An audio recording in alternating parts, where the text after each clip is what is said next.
Que pasa, Leute? Herzlich willkommen bei Iron Mike Bodybuilding. Heute reagieren wir auf ein Video, in dem es heißt What on Earth happened to Conor McGregor? Und es geht darum, was an Steroiden oder anderem Doping er genommen hat, damit er so seltsam aussieht, wie er gerade aussieht. Ich weiß es nicht, wir schauen mal zusammen rein.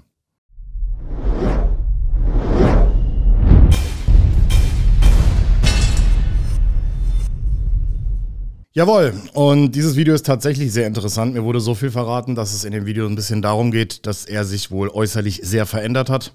Nicht nur zum Positiven, wie der Verfasser findet. Und ich glaube, wir gucken uns das mal an und werden mal so ein bisschen zusammen mutmaßen, was da Phase gewesen sein kann. Ich kann mich gar nicht genau erinnern, weil ich hatte die Netflix-Doku über ihn angefangen zu gucken. Und ich meine, also ist es nicht sogar ein offenes Geheimnis, dass er zur Regeneration Hormone genommen hat? Bei seinen Verletzungen, also ich weiß nicht, also ja, steinigt mich, wenn es falsch ist, ich kann mich an irgend sowas erinnern und es ist ja jetzt zumindest nicht abwegig, dass wenn man auch gerade nicht großartig irgendwie getestet wird oder so, dass man gerade merkt, man profitiert davon und dass man einfach dabei bleibt, ich weiß es nicht. Ich gucke jetzt einfach mal mit euch rein. Let's go. In less than 2 years, Conor McGregor has gone from looking like this to looking like this. He's seen Okay. ballooned everywhere, from his body to his face. And in some photos, it's hard to believe you're looking at the same man. Okay. Das sieht halt auch schon so ein bisschen wässrig aus. Man kennt ihn halt aber auch fast nur so dünn. Ne? Gut, hier auch stabiler Nacken, stabile Schultern, so brauchen wir nicht reden. Okay.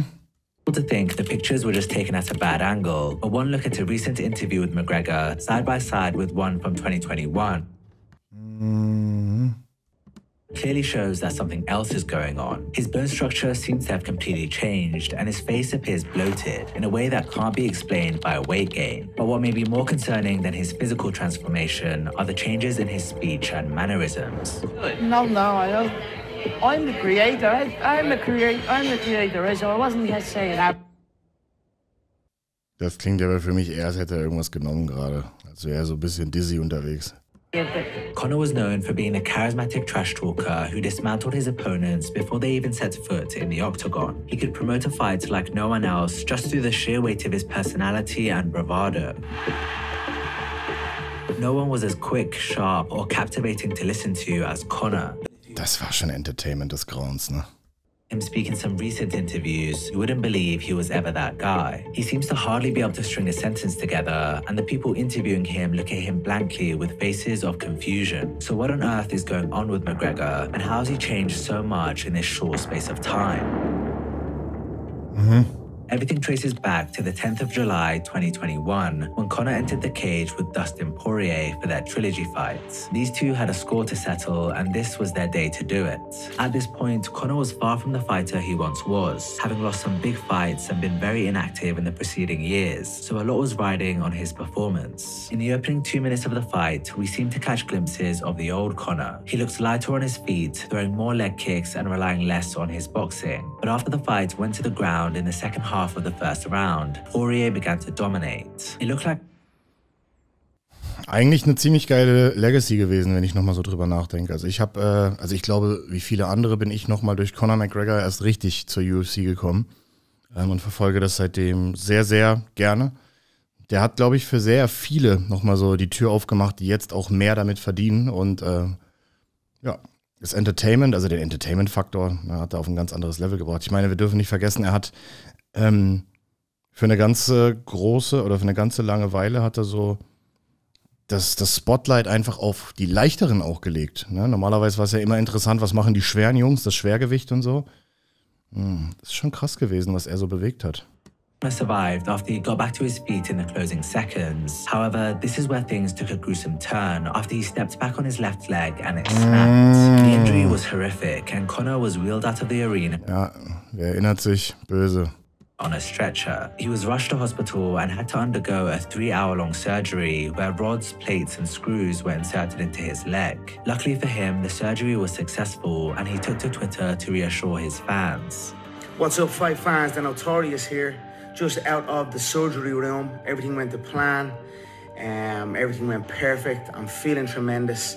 We got 6 weeks on a crutch now and then we begin to build back. But his upbeat attitude simply wouldn't change the reality. He wouldn't be fighting again for a long time. We know just how brutal recovering from this type of injury can be, as Anderson Silva took over a year to recover after suffering a similar break back in 2013. The real question for me with Conor is what's going on with his leg. Yeah, he has like a titanium fucking plate in it now? Or? Yeah, his leg snapped in half. And no one, and I mean no one, in combat sports has had their leg snap in half and come back and been the same or better. Conor knew this and there's no... Heftige Aussage. Aber ne, wenn man das dann so betrachtet, ja, krass. His team would have suggested options for aiding and accelerating his recovery. Not long after his surgery, Conor quietly exited the US anti-doping agency testing pool, which all active UFC fighters are a part of. Without random drug tests to worry about, he was now free to take whatever substances he wanted, and it was around this time we started to see the first signs of physical changes in him. He began to take on a bulkier look with noticeable growth in his arms, neck, and traps. And what could also be seen was a largening of the face and arguably the hands. Okay, jetzt geht ja so ein bisschen die Spurensuche los. Was ist passiert? Was hat er da gemacht? Er wurde auch plötzlich nicht mehr getestet. Also, wir müssen hier mal auch so ein bisschen die Wahrheit aufmachen, bevor das Ganze hier in Fahrt gerät. Es ist gang und gäbe, dass Top-Athleten, bei denen viel, viel Geld dahinter steckt, alles tun. Wirklich alles, damit sie heilen. Und ich sage das jetzt mal so, wie es ist. Man wäre einfach dumm, wenn man nicht die moderne Medizin in Bezug auf Research Chemicals oder eben auch in Bezug auf Peptide und so weiter nutzen würde für die Heilung. Das ist gang und gäbe, vor allem in den USA. Da wird das gemacht. Und nur wir sind immer so ein bisschen hängen geblieben, was das angeht. Aber woanders ist das wirklich gang und gäbe. Dementsprechend, wenn du so ein bisschen besser gestellt bist, was den Verdienst angeht, da hast du halt Experten um dich rum und die sagen, ey, wir haben TB500, wir haben HGH, wir haben Nandrolon für deine Gelenke, für das Kollagen. Wir haben GHKCU, wir haben alles Mögliche. Ne? Und jetzt werde ich mal für euch im Folgenden versuchen, diese ganzen Symptome, die hier beschrieben werden, so auf irgendwas zurückzuordnen. Für das Erste, ich finde nicht, das ist so ein typischer HGH-Look. Ne? Also es kann sein, HGH macht auch so ein bisschen wässrig in der ersten Zeit. Also denkbar, es sieht für mich fast eher nach Testosteron und Nandrolon aus. Das ist eigentlich was relativ Gängiges, weil Knochenstrukturen besser heilen. Das wäre hier tatsächlich beabsichtigt und auch wünschenswert. Nandrolon, natürlich noch Kollagensynthese, auch sehr, sehr wünschenswert. Also ich könnte mir vorstellen, dass irgendwas im Bereich Testosteron, Nandrolon und wahrscheinlich auch HGH gemacht wurde. Ob die dann auch auf TB500 und Co. gekommen sind, weiß ich nicht. Aber ich denke so in dem Sinne. Und wenn jemand das nicht kennt, erstens, zweitens vorher sehr dünn war und drittens sich vorher auch sehr viel bewegt hat, und das alles plötzlich ins Gegenteil umschwenkt, dann wäre der auch schon ohne diesen Stoff. Wenn er plötzlich jetzt auch mehr Kraftsport als Kampfsport macht, dann wäre der aufgegangen. Ne, das ist dieser typische Rebound-Effekt. Er hat sich immer nur ausgezehrt und gehungert. Und man hat ihn ja auch dann öfter so ein bisschen pumpen gesehen. Das erklärt auf jeden Fall seine Form. Dazu brauchst du nicht unbedingt Stoff. Ne? Aber klar, das Gesicht spricht so ein bisschen Bände. Ganz nebenbei, ich will es jetzt nicht so einen Teufel an die Wand malen, aber auch ein übermäßiger Alkoholkonsum und so weiter. Er hat ja da auch seine Marke und alles. Macht ein aufgedunsenes Gesicht. Tatsächlich auch sehr ähnlich, wie man es da teilweise gesehen hat. Also es kann ja auch sein, dass er beides kombiniert. Er lässt sich ja öfter mal gut gehen. Aber wir schauen jetzt mal, was hier vermutet wird. Began taking on a pinkish hue which he didn't have before, and his face developed a puffy, bloated appearance. Many sehe ich noch nicht, dass es das schon ist. Attributed this to weight gain, but if you look at shirtless photos of him from around that time, it's evident he'd gained minimal body fat since his fight. Das ist ein Punkt. He looked significantly bigger. His hair loss also appeared to be accelerating to the point that he decided to shave it all off. By December 2021, Conor had become an absolute unit, and it was becoming hard to believe he looked like this just 5 months prior. Come 2022, talks of Conor's return to the UFC began to surface, and with it came a ton of scrutiny around his new physique. News had come to light that Conor hadn't been tested by USADA since Q3 of 2021, resulting in multiple UFC fighters accusing him of taking steroids. Even Joe Rogan spoke out about it on his podcast, suggesting there wasn't a chance in hell that Conor was still natural. He looks like his piss would melt that USADA cup. Yeah. Like it would just like burn a hole right through the bottom of that USADA cup. Unsurprisingly, Conor didn't take this well.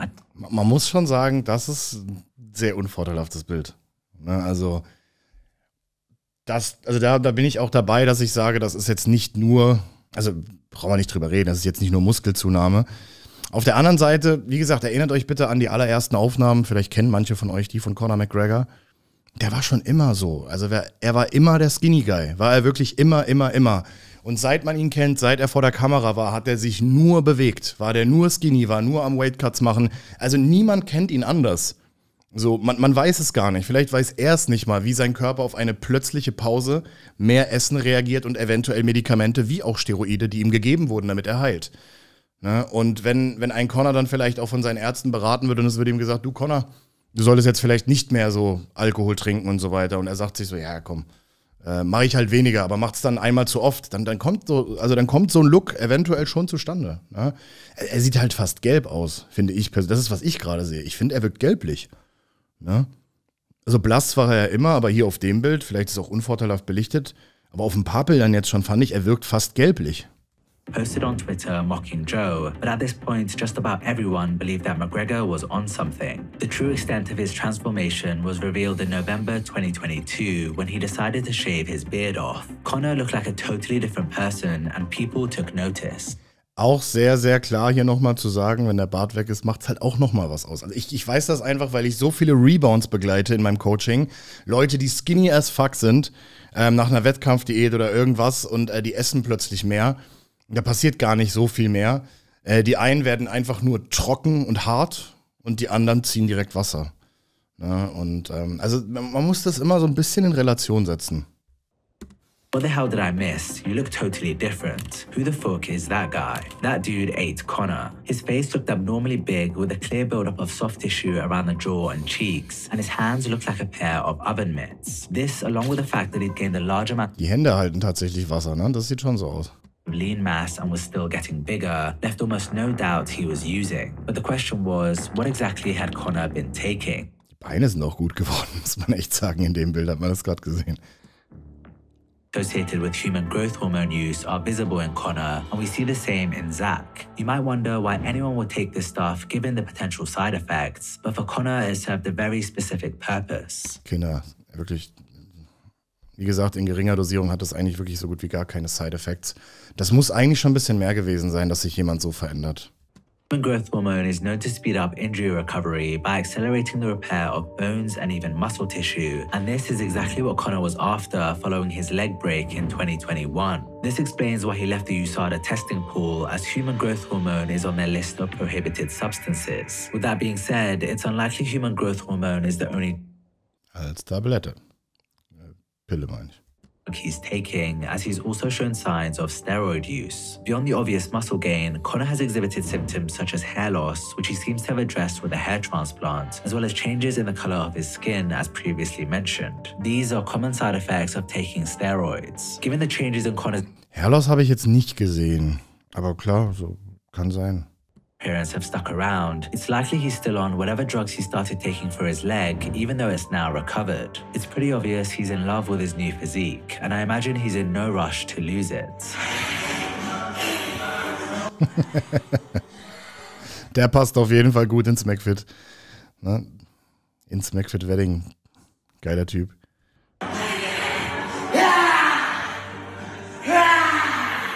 Taking these drugs can't be good for him, but at this point, they're just one of multiple things deteriorating his health. We're all aware of Conor's insane career in the UFC. Ich muss noch mal eine Sache kurz sagen. Es gibt trotzdem die Möglichkeit, weil er halt extrem durchtrainiert und muskulös ist und war, dass er plötzlich mehr isst, sich weniger bewegt und einfach muskulöser wird. Ne? Also das ist dieser typische Rebound-Effekt. Das hätte auch ohne Stoff sehr ähnlich ausgesehen. Ich glaube nur trotzdem nicht, dass er es ohne Stoff gemacht hat, weil, wie gesagt, es ist halt so, dass diese Hormone einen extremen Vorteil für seine Regeneration haben und er war verletzt. Man braucht das dann fast schon. Ne? Dafür wurden die teilweise auch entwickelt. So. Aber das ist jetzt nicht, diese Physik ist nicht so das Erkennungszeichen dafür. Er ist sehr, sehr dünn, hat sich sehr, sehr viel bewegt. Plötzlich genau das Gegenteil. Er isst mehr, bewegt sich nicht mehr so viel und macht plötzlich Kraftsport. Dann sieht der so aus. Ne? Er ist halt trotzdem trocken. So, das ist finde ich, dafür brauchst du keinen Stoff. and just how dominant a force he was at his peak. He's produced some of the most iconic moments in UFC history, and he was the first ever fighter to become a 2-division champion simultaneously. However, even though this is extremely impressive, there are fighters who have done this since that don't have the same fame and notoriety as McGregor. This is because Conor had something that separated him from everyone else. He was gifted on the mic. I've spent a lot of time, Joe, slaying everybody in the company. Backstage, I'm starting fights off everybody. I've ridiculed everyone on the roster. I just want to say from the bottom of my heart, I'd like to take this chance to apologize to absolutely nobody. The double champ does what the he wants. Das war auch ein krasser Moment. Das war ein Assi. On May 20th, 2023, DAZN Boxing published a video where sports journalist Ariel Helwani interviewed Conor. Not long Ja, das Gesicht sieht halt schon wirklich ganz anders aus. interview, you could tell this was not the same Conor we used to know. And you're looking, mate, you know yourself. I wasn't happy with that other one. It's all good enough. Der ist halt einfach ein bisschen angetrunken, hätte ich jetzt gedacht, oder? Also das macht HGH übrigens nicht. Hört zu, wie er spricht, das kommt nicht vom HGH. It's a joke. But what you think? I was gonna come because you came I was to watching me. that documentary here and like, thank you. You happy with it?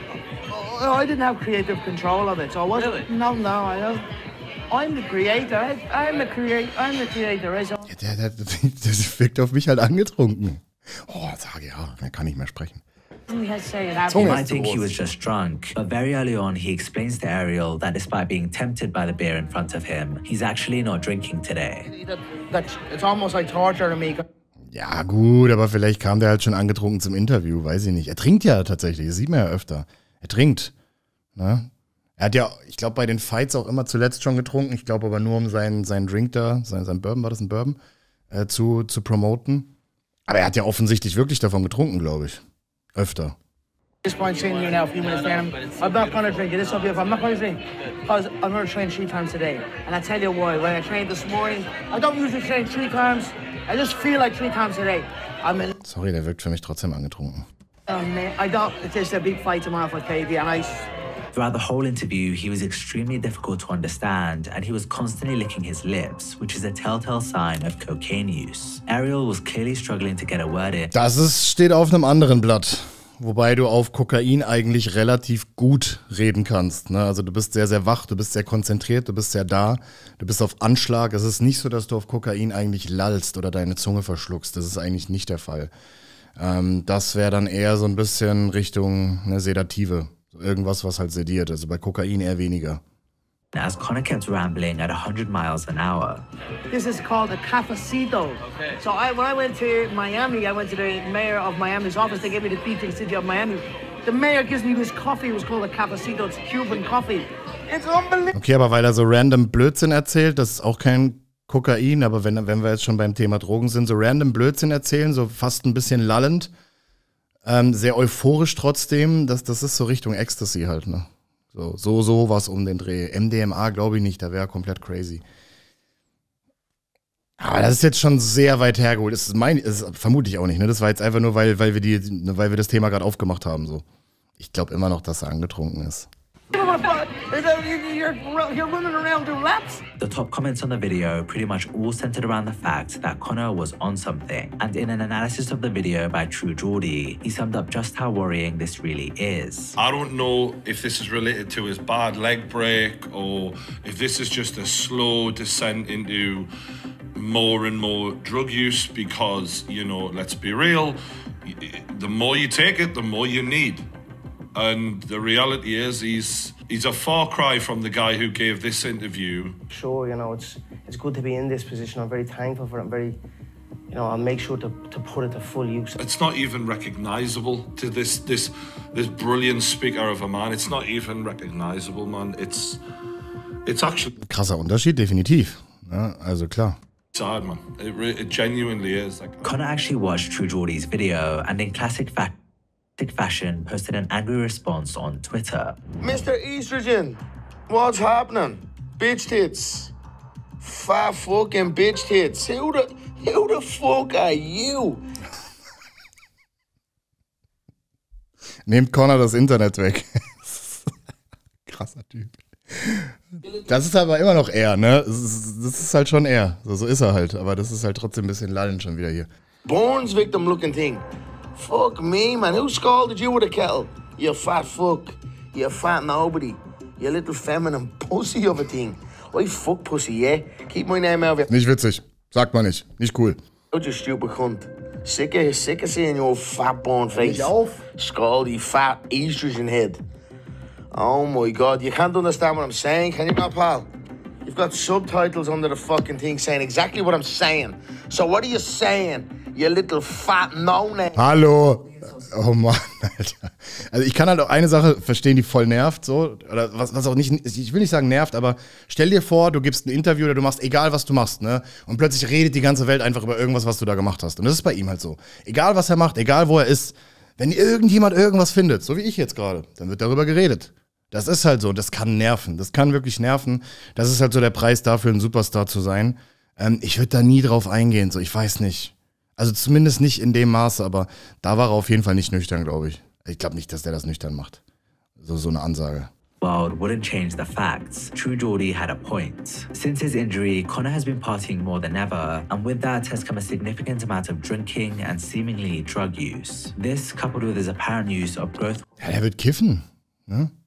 and steroids, has no doubt taken a toll on his health. But even though he's been living a lifestyle far removed from that of a professional fighter, Conor intends to make a return to the octagon later this year. At the moment, he's rumored to be fighting Michael Chandler at UFC 296 in December, but it remains to be seen whether this will actually go through. USADA requires fighters to be in their testing pool for 6 months with 2 clean tests before they're cleared to fight. So unless Conor gets an exemption, the fight will likely be delayed to 2024 if it happens at all. Even if it does, I can't help but wonder if McGregor will be much competition. Das ist kein schönes Bild.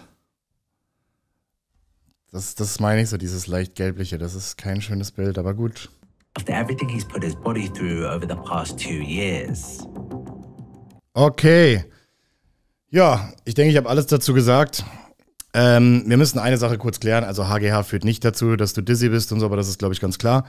Ich würde auch HGH nicht für alles verantwortlich machen, was ihm äußerlich passiert ist.